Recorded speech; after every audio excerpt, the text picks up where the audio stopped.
ചെറുപ്പത്തിൽ സ്കൂളിൽ ചേരാൻ ചെല്ലുമ്പോൾ തൊട്ട് നമ്മൾ കാണുന്ന ഒരു കോളമുണ്ട്. നീ ഹിന്ദുവാണോ, ക്രിസ്ത്യാനിയാണോ, അതേ മുസ്ലിമാണോ? അന്നത് വലിയ കാര്യമായിട്ട് എടുത്തില്ല. പക്ഷെ ആ ചോദ്യം നമ്മൾ പോലും അറിയാതെ നമ്മളൊരു മതിലിന് പണി തുടങ്ങിയായിരുന്നു.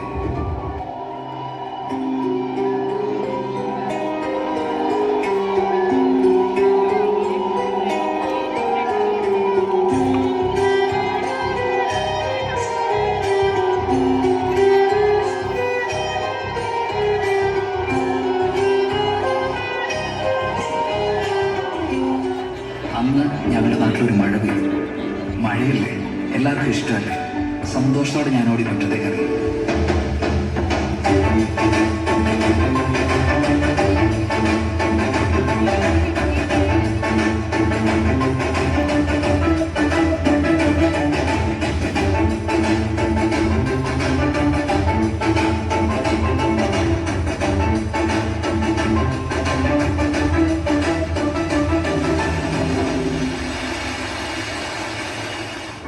എന്നാൽ മഴയുടെ മട്ടുമാറിയെന്ന് മനസ്സിലാക്കി ഞാൻ പേടിച്ചോടി വീട്ടിൽ കയറി. പക്ഷെ അവന് വിടാൻ പാവില്ലായിരുന്നു. വീട് വെള്ളം കൊണ്ട് നിറയാൻ തുടങ്ങി. എന്ത് ചെയ്യണമെന്നറിയില്ല, ആരെ വിളിക്കണമെന്നറിയില്ല. ഒരു വഴിയില്ലാതെ ഞാനൊരു മുകളിലേക്ക് കയറി. അന്ന് അവിടെ വെച്ച് ജീവിതത്തിൽ ആദ്യമായിട്ട് ഞാനൊരു കാഴ്ച കണ്ടു. പണക്കാരൻ, പാവപ്പെട്ടവൻ, പണ്ഡിതൻ, പാമരൻ, താണുജാതി, കൂടിയ ജാതി, ജീവന് വേണ്ടിയുള്ള ഇവരുടെ എല്ലാ നിലവിളിക്ക് ഒരു സ്വരമായിരുന്നു.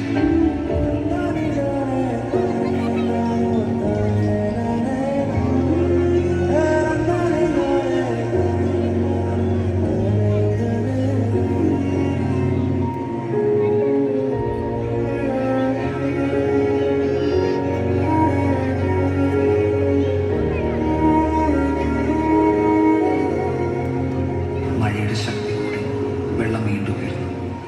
ഞങ്ങൾ ചുറ്റും നോക്കി, രക്ഷിക്കാൻ ആരെയും കണ്ടില്ല. പോകെ പ്രതീക്ഷ നഷ്ടപ്പെട്ടു.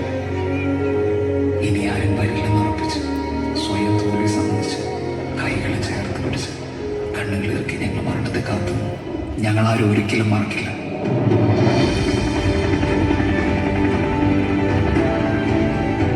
ഇന്ന് നേരെ നീണ്ട ആ കൈകൾ ക്രിസ്ത്യാനിയുടെ, ഹിന്ദുവിന്റെയോ മുസൽമാന്റെയോ അല്ല, ഇടതിന്റെയോ വലതിന്റെയോ മറ്റൊരു രാഷ്ട്രീയ പാർട്ടിയുടേതുമല്ല. മറിച്ച് മനുഷ്യനെ നേരെ നീട്ടുന്ന കൈകളായി. ജീവിതത്തിലേക്ക് പിടിച്ചു കയറ്റുമ്പോൾ ആ കൈ കറുത്താണോ വെളുത്താണോ എന്ന് ഞാൻ ചിന്തിച്ചില്ല. പക്ഷെ ആ കൈകൾക്ക് സ്വന്തം കുടുംബമെന്ന് തോന്നിപ്പിക്കുന്ന ഒരു ഉറപ്പുണ്ടായിരുന്നു.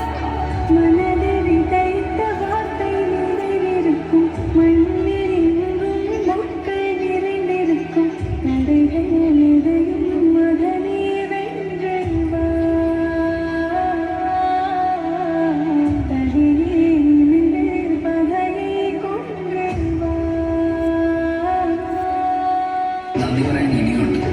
അതിർത്തികൾ കടന്നെത്തിയ സഹായങ്ങൾക്ക്, 5 സ്ക്രീനുകളെ കൺട്രോൾ റൂമുകളാക്കി പുതിയ തലമുറയ്ക്ക്, കുഞ്ഞു കുടുക്കൾ പോലും ഞങ്ങൾക്ക് വേണ്ടി പൊടിച്ചു പൊരുന്നവർക്ക്, കേരളത്തിന് സ്വന്തം നാഗീസേനയെ മത്സ്യത്തൊഴിലാളികൾക്ക്, മുണ്ടുമടക്കി കുത്തി മണ്ണിലിറങ്ങി മാതൃകയായി ഞങ്ങളുടെ താരങ്ങൾക്ക്, ഒപ്പം നെഞ്ചു വെച്ചെന്ന ജില്ലാ സംസ്ഥാന ഭരണാധികാരികൾക്ക്, പോലീസിന്, പട്ടാളത്തിന്, ഫയർഫോഴ്സിന്, KSCBക്ക്, മീഡിയയ്ക്ക്, പിന്നെ ഒറ്റക്കെട്ടായി ദുരിതത്തെ നേരിട്ട കേരളത്തിലെ 3.5 കോടി ജനങ്ങൾക്ക് നന്ദിയുണ്ട്. സ്വന്തം കാര്യം മാത്രം നോക്കാതെ നിങ്ങളുടെ കുടുംബത്തോടൊപ്പം ഞങ്ങളെയും ചേർത്ത് വെച്ച്. ഞങ്ങൾ പലർക്കും ഉറ്റവരും ഉടയവരും പോയി, വീടുകൾ നഷ്ടമായി.